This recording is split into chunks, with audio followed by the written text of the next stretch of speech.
think of it this way. If you're having a huge party and you have a handful of people washing dishes by hand in a sink, yes, that is something. It's better than nobody washing the dishes. But what if you had a dishwasher? And you still have to clear the plates off the table. You still have to scrape off some food, but then you throw it in the dishwasher, and those dishes are clean a lot more efficiently.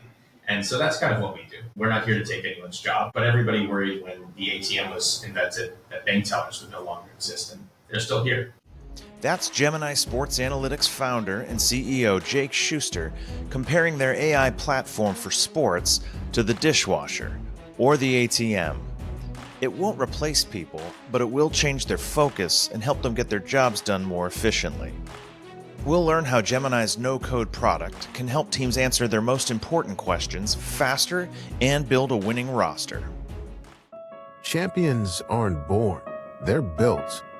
This is Deconstructing Champions, a podcast that explores the art and science of winning to help you elevate your game in sports, business, and life. And now, your host, four-time World Series champion and founder of Four Ring Sports Solutions, Zack Scott. Hey everyone, and welcome to the show. Today we'll focus on innovation in sports, specifically highlighting a cutting-edge analytics platform that makes it simple for front offices to organize their player data and unlock actionable insights. Gemini Sports Analytics provides fast and simple AI tools to make decision-making easier for global sports leaders. In the interest of full disclosure, I recently became an advisor to GSA. My goal for this episode is to cover the challenges many teams face and how technology can be part of the solution. I don't want this to be an infomercial. My guest is Gemini's CEO Jake Schuster, a sports science PhD who spent years in the performance space at the Olympic and collegiate levels before founding this startup in 2021. Today, we'll discuss the problem Gemini aims to solve, why they're positioned better than Bloomberg Sports was several years ago, the challenges teams will face in the future, and more. Jake, welcome to the show. Zach, it's great to be here. We're going to get into Gemini Sports Analytics, but I do first want to talk about your career path. I kind of view it as Jake pre-Gemini and post-Gemini. And so we'll talk first about your career before Gemini.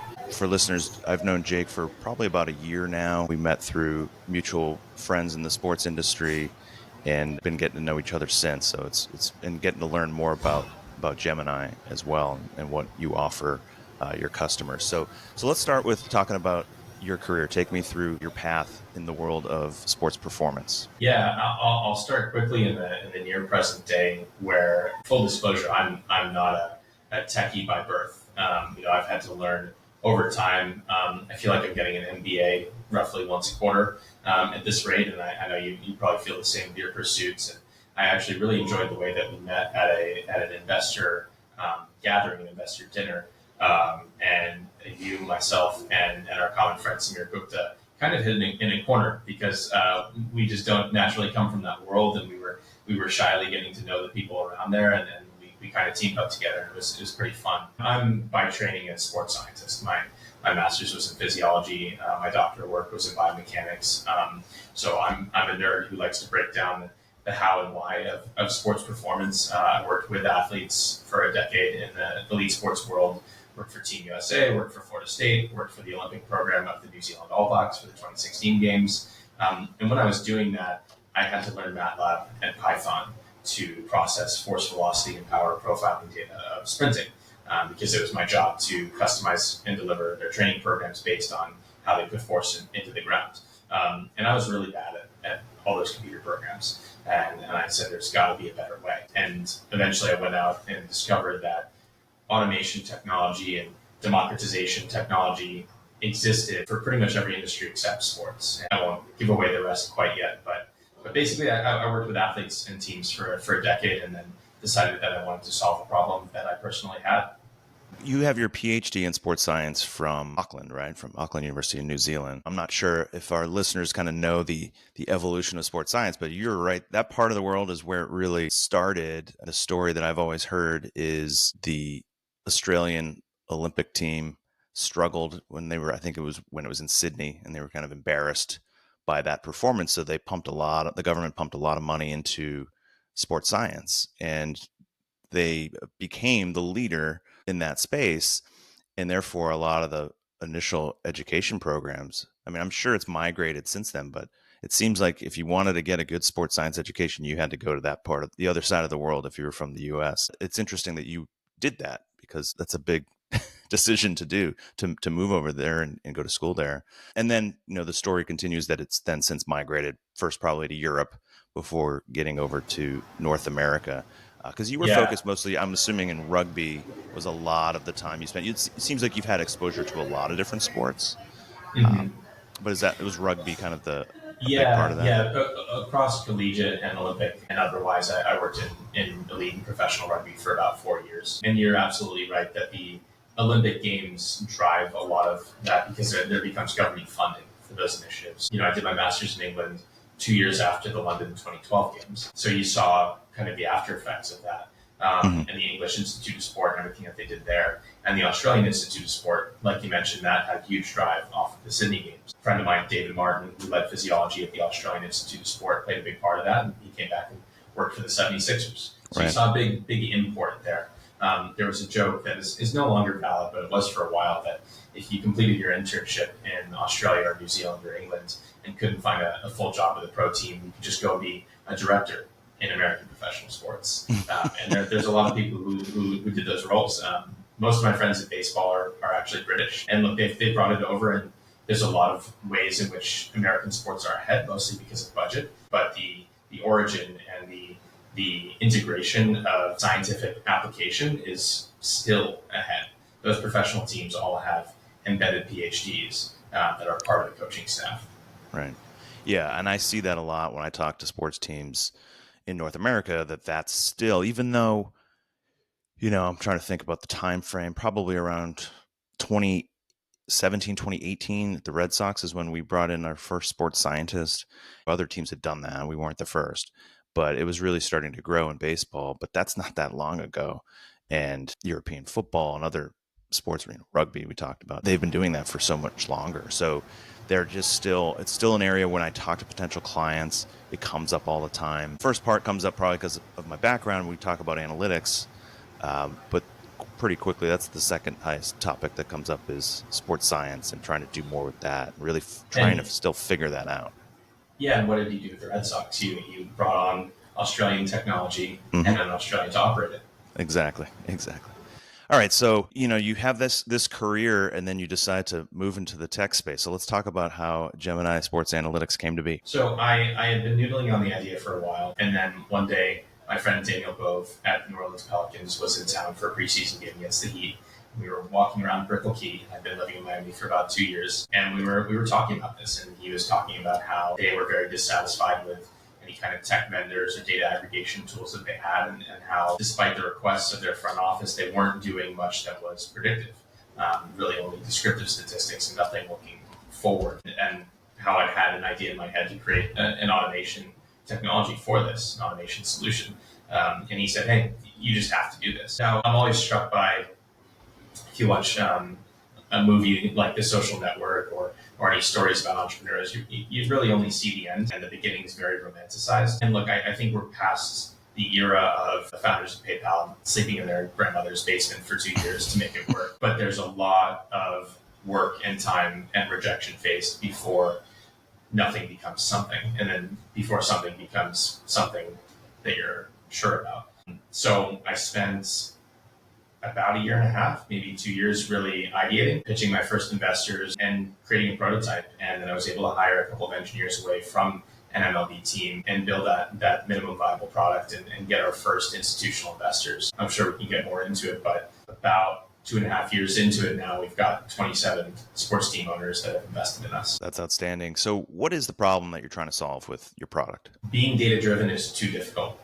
It takes too much time to get answers. It takes too many hires to be realistic in a sports team setup compared to the hundreds of analysts that tech companies employ. And there are too many structural and systems pieces that really don't make sense to build internally or manually. So when we think about data automation and machine learning automation, Tesla could build anything they want, right? They're one of the biggest companies in the world, but they buy off-the-shelf products to supplement what they're building internally because they know that that's the most efficient way. Sports teams philosophically aren't quite there yet for the most part, and they're coming around, and that's why we exist. It's funny when we'll talk to soccer teams and we'll have 3 analysts, and they'll say, well, I don't know, we might try and build this internally. We're pretty happy with some of the exciting stuff that we create. And look, they'll have brilliant people, they're doing brilliant things, but it's a drop in the bucket. I've never seen an analytics department answer all the questions that they're asked. We look at those small orgs, and then there are baseball teams that have 30 engineers, and they'll openly admit that they don't get answers fast enough. So really what we're solving for is that the people who need answers to make data-driven decisions aren't able to access data themselves, and the people who create those answers aren't able to work fast enough.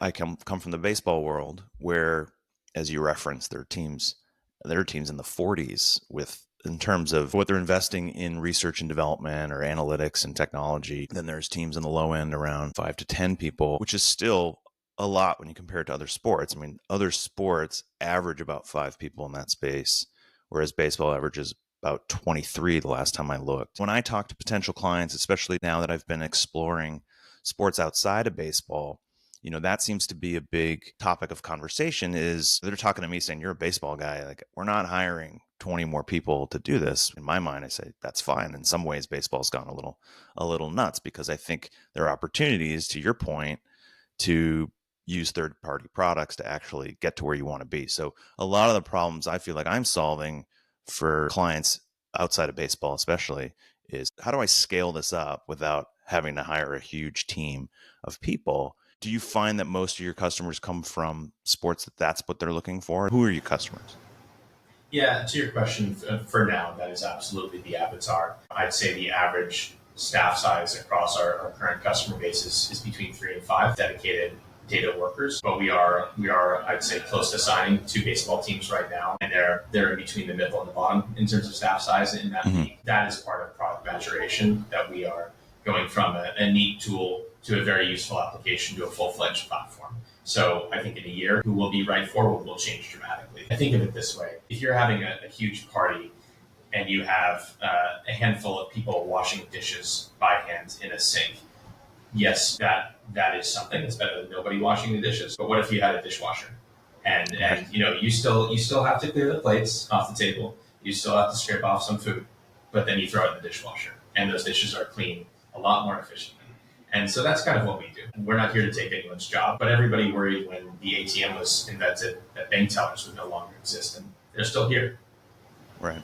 I see you distancing yourself from the machines taking over for humans.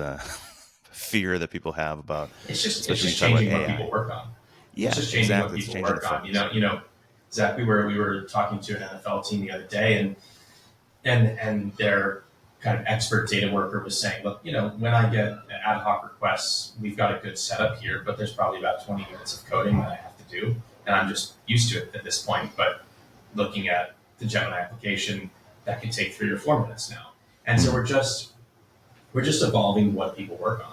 So let's talk about the product a little bit more. When I work with a client and see kind of their start to finish analytical process, I'll start on the technical side, right? Their data infrastructure. And I've seen a lot of different things. I've seen teams that have really efficient pipelines or using good technology kind of under the hood. And then I'll see teams, they don't really have a data infrastructure. It's a lot of flat files. The analysts are just doing what they can to, MacGyver things together and get to the insights, because people care about the insights. Now, your product not only allows people, like you said, to answer questions, but you also do help people on the infrastructure side, right? We do, yeah. You can think of the data systems as the painkiller and the machine learning as the vitamin involved in our offering. So we partner with, among other groups, Snowflake Data Cloud. So part of working with us means that you get access to that. And so there's over $100 billion worth of under the hood data platforms and data structure that we provide, that we partner with, that becomes part of the roll-up that you plug into when you work with Gemini. It's really easy to say and to acknowledge the importance of organized data and of having all your data in one place and access to the updates of that data being automated. But very few actually get all the way there, especially with all their data. Sometimes it's some of the data is like that, and then others it's Scotch tape. And so we help teams that are not yet on the cloud get onto the cloud, and ones that are already there spend more of their time answering business questions rather than babysitting those data pipelines. And we do that by partnering with all the major sports data vendors. So if you're a customer of a sports data provider, instead of having to architect and maintain that pipeline at all times, you just log into our application and it's there. The data infrastructure part's it's not sexy to sports teams, right? Like they want to answer the questions that they care most about, which I completely understand. They want to leapfrog their competition, be able to be more agile. But part of being agile is having a good data infrastructure and something that's scalable, so your product can help them do that. Can I address that quickly, Zach? Yeah, sure. You spoke about like these are incredibly skilled and well, valuable people that are working for these analytics departments, and not enough of their time is being spent on driving the value that stakeholders want because they don't have those tools and they don't have that structure available to them. So I think it's great that you highlighted that, because those data workers should be maximizing their subject matter expertise. So when you're selling a product that any team can have access to, it reminds me a little bit of other companies in the past, like Bloomberg Sports. They want to put out some sort of platform that basically taking their financial terminal and repurposing it for sports. That's not what you're doing. You're obviously sports specific. But what I found back then, at least in baseball, and maybe baseball is different because of, like we talked about before, the level of investments just on a different scale in their own people and their internal possibilities. But it seemed like they just didn't want to have what other people could have, probably feeling like it was a competitive advantage to do something internally. So how do you avoid Gemini having the Bloomberg Sports problem? Yeah, I love this question. I'm really glad that you asked. And one of our biggest investors, the partner there that's on my board, used to be the chief data officer at Bloomberg when this was all happening. So we've chatted about it a lot. Obviously, Bloomberg has a lot of things that Gemini doesn't. But the biggest thing that they don't have that we do is a sports background. So all of us come from the sports world. We understand what the sports world are looking for, and we can be thought partners to the people that we work with in a way that the big box analytics companies and consulting companies just can't. The other thing is, like, we recognize that you are the subject matter expert. Folks need a Zach Scott in the building to advise on what they should be doing because each sport is so very unique. The data people, in terms of the providers, are not the experts. They're providing a tool. And I don't know if Bloomberg approached it that way. The other thing is the evolution of the industry and how it's perceived. So data has evolved. Perceptions of data have evolved. Cloud. I don't know if the world was ready for cloud when Bloomberg Sports existed. There was naturally a lot of resistance to sharing your data somewhere that you can't see it. And that's just radically different now. It's not all the way there yet, but most people get it. And finally, they started with baseball because they saw baseball are the most data savvy sport. But I think they did it backwards because baseball might be the only sport that could reasonably claim that they have enough answers to do most things themselves without outside help. And so while business-wise, it makes sense to go top-down in terms of who has the budget to buy a product to start, I think that you have to kind of skate where the puck is heading in terms of what sports you know that they need to play catch-up and know that they need to adopt technologies to get to that cutting edge. I still think I see baseball embracing a lot of modern data technologies and data platforms that are out there, which is really exciting to me. But I think that they just approached the market wrong, and put very simply, they were 10 years too early. That makes a lot of sense. You actually just kind of triggered a memory of from 20 years ago or probably 15 years ago, the culture of paranoia that existed with data sharing. I remember working very hard to convince leaders at the Red Sox that we shouldn't be so worried about it. The advantage isn't having the data, it's what you do with it. And we also would get advantages from sharing data with other teams. It's not exactly the same thing as what you're talking about, but it's the same mentality, right? It was the same culture of like hoarding and doing, and that I think was a disadvantage, obviously, for Bloomberg back then, was that there was that mentality. But I think people now that, sharing networks, at least in baseball, are very common. People's mindsets are different about allowing access to their data to outside vendors. There's just more of a trust factor. They kind of get how things work a little bit more. Yeah. I think there's always going to be technologies where if you have it, that's the advantage. And then there's technologies where if you don't have it, it's a disadvantage. And we definitely are in that space. Nobody's saying, well, I'm not going to use GPS because everyone else has it. They have to use GPS because everyone else has it, and they have to use it better. And that's where the advantage comes from. And just to underline the previous point, it's all about how the tool is used. It's about, is the subject matter expert asking better questions than their rival that's using the same tool? Is the workflow that the primary person using the product is the subject matter expert and has some technical skills, is more of like a business analyst that's answering the questions for leadership, for the decision makers? Is that how it typically works? Yeah, look, threading this needle is our biggest challenge as a young business right now. So I would not pretend to have the answers to this one, but I think what we're seeing is that there's builders and there's consumers. And the problem that we're really solving for is that the builders are not able to build fast enough and the consumers are not able to really access anything that they have any ability to control or toggle or filter or sort or test scenarios in. So the business user who's an AGM, maybe even a scout or a coach, that person can now do some things in data. They can have interactive outputs, and the builders can produce what they're producing much faster in a unified workflow. So let's talk more broadly about the challenges that sports teams face in different sports. Are there themes that come out of the biggest challenges that sports teams face today? Yeah, I know. Well, you said data architecture is unsexy. I'd say automation is equally unsexy. Everyone wants to hear about the fancy algorithms, and we have people who work on those, but largely both consultants can work on those and subject matter experts in the team. For us, what we find is, let's think about like a professional soccer team that we work with. Their CEO, their head coach, their folks who decide how they're going to approach each opponent each Saturday. Just getting a report that is in an interactive screen where they can click around is a meaningful leap from a PDF that they're providing that's not very readable and not interactive. Now, getting that report that's interactive is great, but getting it automatically updated in an intuitive way that requires zero lift from the data workers in the club, that's a very meaningful step from them, because then the data workers skip a lot of steps and immediately go towards tweaking and optimization and the next questions that people have that they want to ask on Monday morning. That's a long-winded way of saying I think the 5 most important questions that every team wants to ask pretty much every week, getting those semi-automated and to a place where people can immediately leverage the assets in a way that allows them to ask further questions and deeper questions and questions that might get closer to finding something that nobody else knows. That's the biggest pain point that I find a lot of teams looking to solve for. Are you finding that, especially given your background in performance, are a lot of teams using this in one particular area? Is it big in the performance space, or are there people making roster decisions or player development decisions, those sorts of things? Do you find that there's a specific area that there tends to be more interest?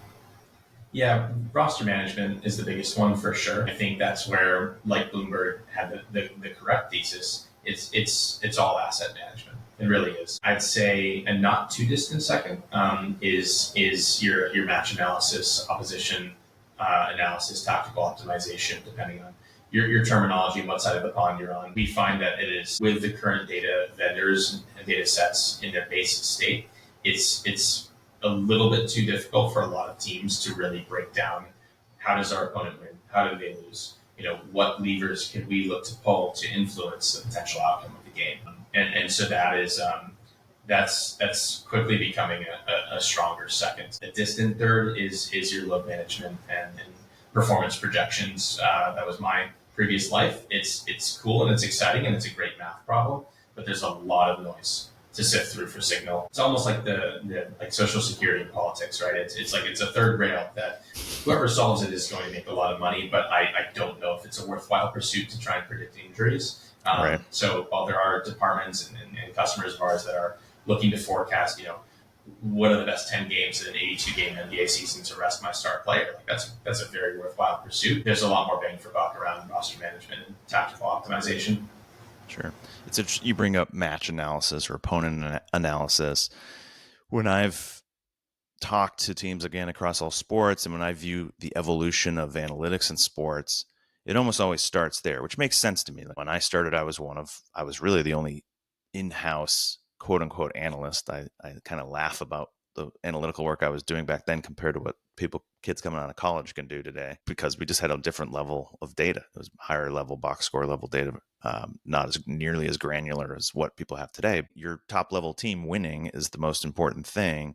So that's where your resources tend to go. So when I talk to teams that have 3 people in an analytics group, that seems to be where their focus is. A lot of the low-hanging fruit, from my perspective, is the roster management piece or other areas where they just don't have the resources to focus on. So I get why they're focusing on that. So that does seem to be, and understandably so, consistently what teams want to almost prioritize first before they have some growth. As you scale up your team, either in size of people or tools like yours that can help do that, I think it's an opportunity for people to kind of get outside of that very narrow focus, which is an important focus, but there's so many other opportunities to improve organizations. I hope that this helps them be able to focus on multiple areas. I know it's not number one necessarily for the conversations you're having, but it has been what I've seen when I start branching out into other sports, especially. And it was the same thing in baseball. Just 20 years ago, it's evolved. The investment level has been different. Right. And if we think about automation, like one thing that baseball does that I love is they typically have analysts for each kind of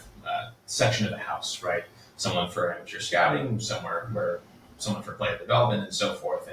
And other sports are adopting this, and that's a lot of what I meant around the automation piece, where most teams, most analysts are just drowning in day-to-day ad hoc requests, and they are not really ever getting to a place of automating the most important daily questions. So when they can do that, although it's not flashy, that allows them to address the other things. We talked about the challenges that teams are talking about these days. Are there things that you anticipate going forward in the future that will be challenges that maybe aren't quite on their radar but you're thinking will be, that you want to get ahead of? I know it's I think optical.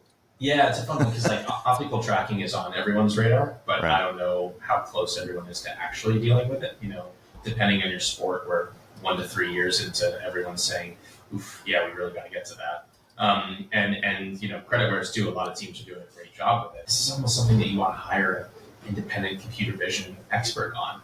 And most teams either can't or won't do that. And so there's a gap to be filled there around that optical tracking data, whether that's tracking data in the NHL or the new Hawkeye data that's coming to the NBA. It caused a bit of a mess, frankly. So I think everyone knows about that, but I don't know if everyone's addressing it. I'd say really the next frontier is getting more granular on contracting, arbitration and free agency, projected value of next contract. You're starting to see athletes employ like single algorithmic consultants to argue for their contract value in free agency. Baseball has the horsepower to kind of combat that. Other sports don't. And so I think we're going to see much more data-driven contract negotiations and free agency and player signings and things like that. Obviously, in the world of soccer and football, it's all transfers, right? So having dollar values on every player or asset values is kind of crucial, but there's probably only a handful of teams that have had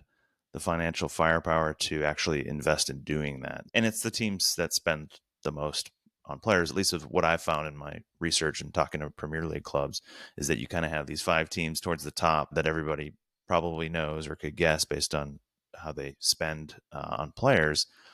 But that's been a huge advantage because some of them have, and I saw this a little bit up close when Fenway Sports Group bought Liverpool and wanted to become more analytically minded, and I helped get them start in that area, and then they quickly surpassed our capabilities at the Red Sox. And when we finally invested, I was looking to them for help. But that was a huge thing, is you can make money off of selling players and buying players, and it really is the closest thing to a stock market. Yeah. Because it's not trades, it's just all financial. So that makes a lot of sense what you're saying. In baseball, most teams have done that at this point, where there's some sort of financial value attached to each player so they can compare free agent dollars to trade values of prospect capital. We're inadvertently taking the romance out of sports and talking about it like it's Wall Street, but I try to avoid doing that, but it's the reality. Yeah, and think about like the advent of WAR. If you can put a monetary value on a win contribution, then it really is Wall Street, and it's absolutely taking the romance out of it. And I think fortunately technology is contributing in other ways, like fan engagement, where hopefully there are other ways that it's fun to follow the sport and fun to follow the club. But you bring up a really interesting point where in the Premier League, for example, those top 4 clubs, they would like to be cash flow positive, but they can afford to only rarely profit off of player sales, whereas everyone below that needs to. So you would argue that the next 16 teams in that league, for example, need to be data driven more than the top 4, because they have to buy low and sell high. That is their that's their bread and butter. They depend on that. And I think the teams that have become well known for being data driven, your Brightons and your Brentfords of the world, that's exactly what they've done. Yeah, you just hit on a big sales pitch of mine. Trying to convince teams that don't have the budget sizes of those top teams that this is an area where they'll get a lot more bang for their buck if they invest in being data driven in that space because it's more crucial for them. I totally agree with that. If you say that you can't afford to bring something on, it's really you can't afford not to because you have to outsmart the competition. Yeah, and I think a lot of what I find culturally across all sports is I think people that work on the sports operations side of it understand this. I think it's more on the business side. Your CFOs, your owners sometimes trying to get them to see these things as investments and not as costs, right? Not as just expenses that are negatives. I've actually done engagements where I'm purely helping them reframe their resource allocation. Yes, there's operational costs, but our people and technology, these are actually investments. I actually don't like the phrase research and development to just talk about analytics and technology because research and development in the real world is really about just what makes your product better. And your product is the team, the players. And so it's really, this whole ecosystem around your product, which is scouts, coaches, analysts. It's really everything. And so, thinking of it differently and looking at things as an investment, it sounds very basic and obvious, but it's not for the people that are focused on the bottom line. No, man, it's a mindset shift, isn't it? It's funny, you made me think of an example I was not expecting to talk about today, but I've recently had some folks around my business pushing me to start taking at least premium economy on flights, right? We're a young company, we're very thrifty, but if I think to myself, if I spend, just using round numbers, $1,000 to get a much better sleep on a flight, or just even be in shape to take business meetings when I land, as opposed to needing a day or a half day, that could easily turn into a $100,000 ROI. So that should be really obvious, but I'm extraordinarily hesitant. And I think it's like that with almost anyone in any business when you're thinking about spending versus investment. That was a very sports science thing of you to say, talking about your sleep. For people that don't know, that's a lot of focus for teams is to try to optimize sleep for their athletes, which makes a lot of sense. We should all be doing that. Not just athletes. Yeah, easier said than done. Yeah, exactly. So what's on the horizon for Gemini? What are the things that you're most excited about that you can talk about? We are just about through tackling, and I'm not going to say perfecting, but tackling AWS's next-gen stats data for our NFL partners. And we just know that that's a pain point across the entire league. We have a world-class data architect on staff that's been working on it for a while, and that's available in a well-managed way and an automated way to any NFL partners that we have and that we take on. So we're excited about that. The next frontier will be similar in other sports. Additionally, we have some templates from our data science staff, knowing that most of what we provide is systems and tooling. In parallel, we do make some models for fun, and we have some staff who have been making basically transfer market models for soccer, where everyone wants to understand how is a player going to transfer into our league? How will they perform in our league compared to in another league? Not massively dissimilar to projecting how a player will go from college to the pros in the States. There is some serious algorithmic lifting involved in that, and we're just about finished with our first set of projects there. So will that be a product that you provide, that you sell? It'll be an a la carte add-on for customers in those sports. Again, that's not going to be our core business model, but it will always be something that we produce, where if we recognize that in parallel to the core problems that we're solving, staff and teams, like I said, are typically drowning in day-to-day requests, and they don't often have time for a lot of the longer-term projects like this. And so if we can even just provide them a basis for how they do that in-house, that's another add-on that we want to provide as a partner to them. The other things that we've been coming up with that I can't talk about is some will have seen our kind of V1 release of a PDF uploader, where you can upload a scouting report, or in one case, 10,000 scouting reports from a partner into our application, and it's going to parse all of those for natural language processing based sentiment analysis of what was going on, how we looked at this player or this position, or even the scout, how they looked at players, and how did that show up on the field. We're building V2 and V3 of that right now, recognizing that it's often kind of a black hole, just sitting in a parallel silo to a lot of operations and teams, where turning the subjective into something objective and tabular is difficult, and we're excited to be providing that. So that's kind of in the bells and whistles category of the feature releases, but we're finding a lot of response. Are there sports that you've definitely had more traction with than other sports? Do you think about like, all right, we're really going to break into this sport? Are there areas where you're really excited about and think that there's opportunity, that you have that challenge of kind of convincing leaders in those sports? Yeah, I'll hedge and give three answers. So hockey is my favorite American sport. Played it through middle school, and that is a sport that just kind of woke up one day and said, we're going to start doing analytics now. And they've caught up pretty quickly, and they also have pretty new puck tracking data that they know that they need to tackle. So there is a lot of desire to catch up in that league, and a lot of teams that in 3 years they are where the NBA or the NFL was 10 years after starting.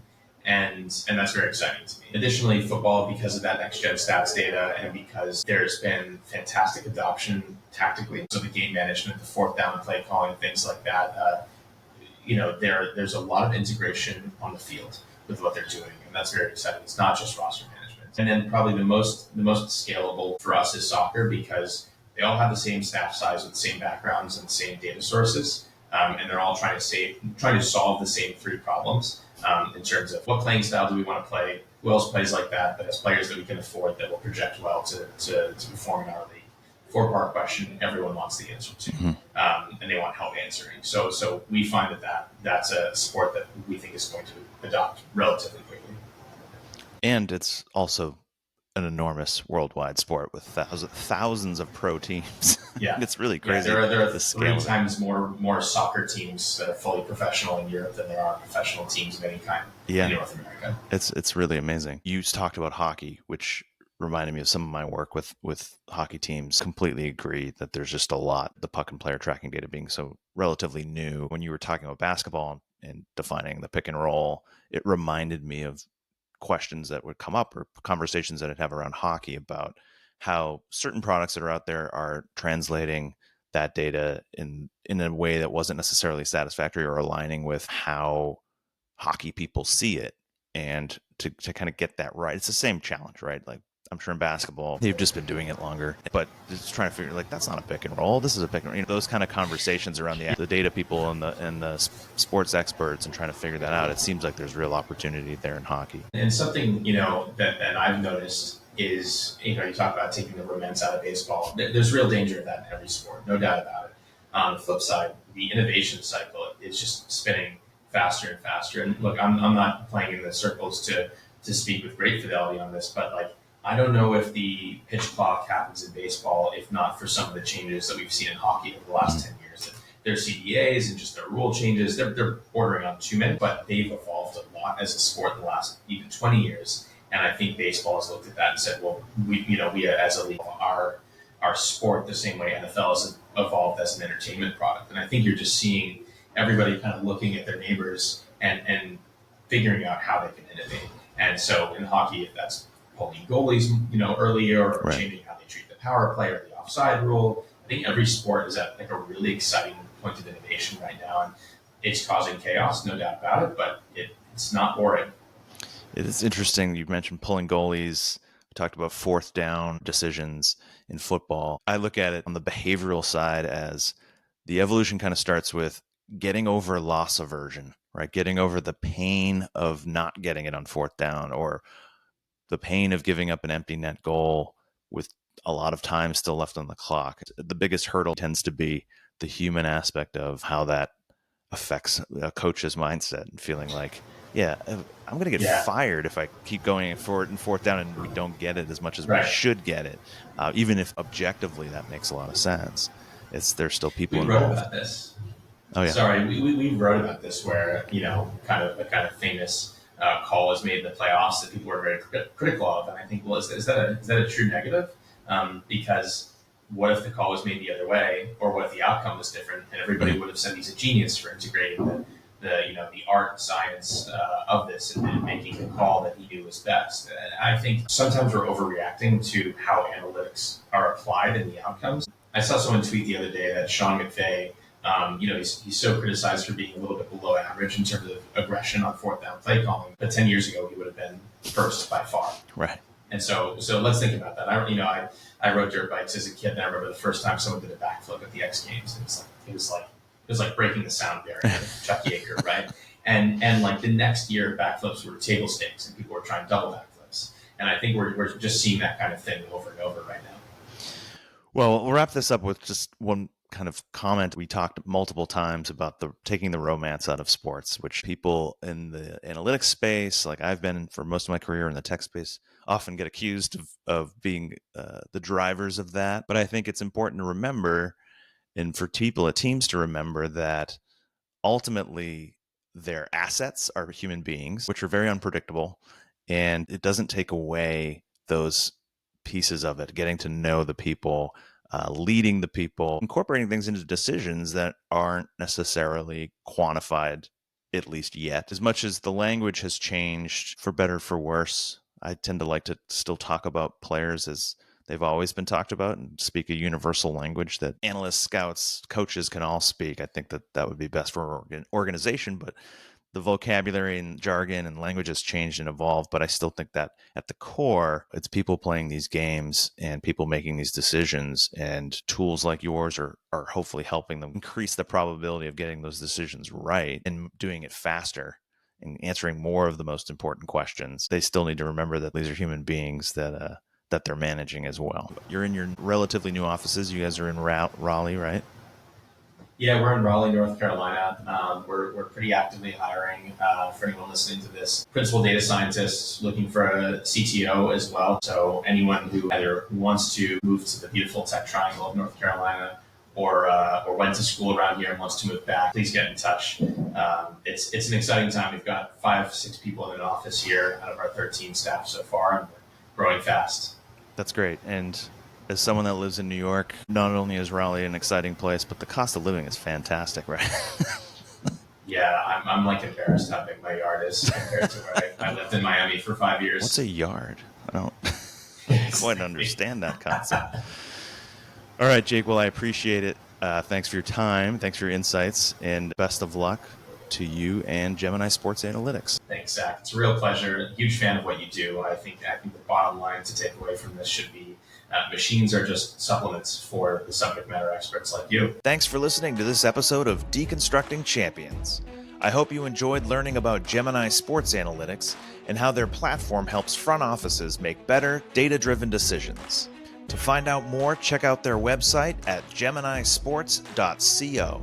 If you enjoyed this episode and want to support the podcast, please share it with friends and colleagues.